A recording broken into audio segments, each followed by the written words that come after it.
Have you ever felt like you were talking to a brick wall? You're trying to explain something really important, and it's just not landing? Well, today we're going to dissect one single failed conversation to understand a challenge that, let's be honest, we all face. How to actually be heard. I mean, that's the million-dollar question, isn't it? We've all been there. You have this truth, this idea you feel is urgent, maybe even world-changing. But the person you're talking to, they've just got their walls up. So why does that happen? And, more importantly, what can we learn when it does? For this explainer, we're going to follow the story of one conversation. We'll watch our main character, let's call him Evan, try to share a really difficult truth with his friends. And through their spectacular, you might say epic failure to communicate, we're going to uncover 5 key barriers that get in the way of being heard. All right, first up, barrier number 1. This is the big one, the most fundamental problem of all, trying to deliver an urgent message to an audience that frankly just doesn't want it. This is that wall of disbelief.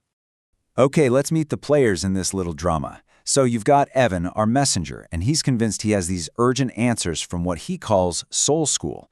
Then on the other side, you've got his friends, Diesel, who just wants to have fun, Abby, the faithful believer, and Rev, the super practical one.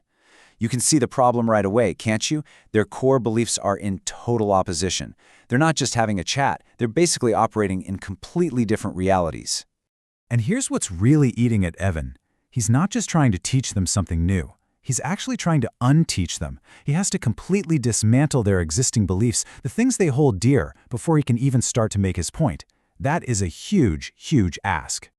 So, how does Evan try to break through this wall? Well, his first attempt hits our second barrier almost immediately: mismatched language. He's basically trying to teach calculus to first graders. Rev just nails it with this line. Evan starts throwing around these really abstract concepts like soul school and tempters, ideas that mean absolutely nothing to his friends. It really is like dropping advanced cosmic calculus on people who are just learning their 1, 2, 3s. They don't have the context, so it all just sounds like noise. You can't just jump to the final equation, you got to build that foundation first. And, there's a big problem with his tone, too. Evan's message is just relentlessly negative. It's all doom and gloom. As Rev points out, even if what you're saying is 100% true, nobody wants to listen to a message that just makes them feel awful and hopeless. Okay, so Evan realizes his abstract language totally bombed. He tries a new tactic. He creates a simple model to make his ideas more concrete. But this leads us right to our third barrier. That moment when our nice, neat little models crash headfirst into messy reality. So here's his model. He says everyone basically fits into one of 4 boxes. You're either a bully, a victim, a bystander, or a hero. In his head, this should make everything crystal clear. But oh boy, does it backfire, almost instantly. And the first crack in the model comes from Rev, the pragmatist. He points out the pretty obvious flaw, right? Real people are way more complex than that. We can be a victim in one situation and a bystander in another, sometimes all in the same day. These roles aren't fixed, they're fluid. And then Abby does something kind of brilliant. She completely turns the tables on him. She hijacks Evan's own framework, casting herself as the victim and Evan as the bully, for criticizing her beliefs. It's just a perfect example of how quickly a simple model can get twisted and reinterpreted through our own personal feelings. Okay, at this point, the conversation is no longer a simple disagreement. It has escalated into an all-out clash of worldviews. And we've now hit our fourth and maybe the most impossible barrier, those deep foundational beliefs. So Evan makes this statement, and he thinks he's just stating an obvious fact that everyone can agree on. He could not be more wrong. This one sentence lights the fuse for the entire conflict. And here is exactly why they've reached a dead end.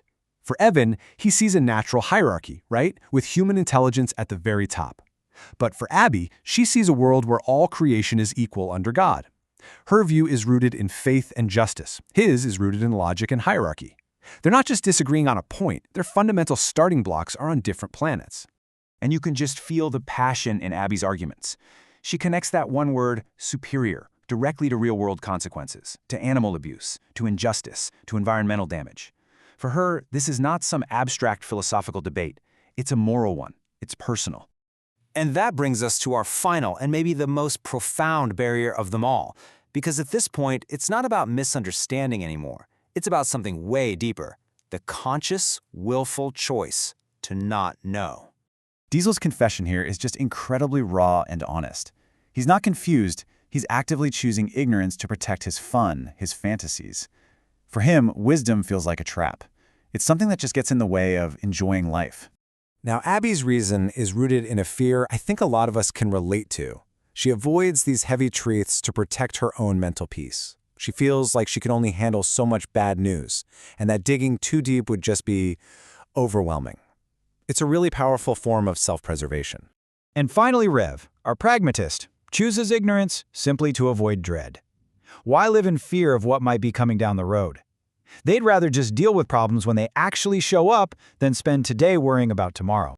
So the conversation was a total failure, right? Evan didn't convince a single soul. But this is where the real lesson starts to emerge. Out of all this failure, the student, in a weird twist, suddenly becomes the teacher. And this is the turning point. Evan has this huge realization. He completely failed as a teacher, but you know what? He succeeded as a student. He's learning that the real gold wasn't in the message he was trying to push, but in his friend's powerful, honest, and deeply personal reasons for pushing back. And that, right there, is the ultimate takeaway from this whole thing. If you really truly want to be heard, you first have to understand the deep, hidden need that a person's belief is filling for them. Is it protecting a fantasy? Is it a shield against fear? Is it a way to avoid dread? Real communication doesn't start with talking, it starts with listening. So as we wrap this up, I'll leave you with this question to think about. We all have our own walls. What truths do you maybe choose not to see in order to protect your own sense of safety, your freedom, or your peace of mind? The answer to that question might reveal more than any lecture ever could.